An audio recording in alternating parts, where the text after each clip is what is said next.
ঠাকুরমা কাঁথা গায়ে দিয়ে বললেন, আচ্ছা রে খোকা, আজ তোকে একটা আসল ভূতের গল্প শোনাই। এক ছিল বুড়ো বন, তার মাঝে একটা পরিত্যক্ত বাড়ি। সে বাড়িতে রাতে কে যেন হি হি হি করে হাসত, কেউ যেত না ওদিকে। একদিন গ্রামের কৃপণ হরিদাস বলল, আমি ভূতকে তোয়াক্কা করি না, রাত কাটাবই ওখানে। সে গেল। রাত 12টায় দরজা বন্ধ। হঠাৎ শুনল হি হি হি। হরিদাস কাঁপতে কাঁপতে জিজ্ঞেস করল, কে রে? একটা মৃদু কণ্ঠ বলল, আমি ভূত। তোকে দেখে এমন হাসি পেল? এত কৃপণ মানুষ দেখিনি। ভূতের দুনিয়াতেও কেউ তোকে ধার দেয় না।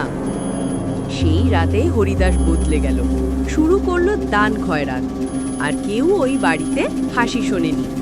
তাই বলি রে খোকা, ভূত কৃপণ পছন্দ করে না।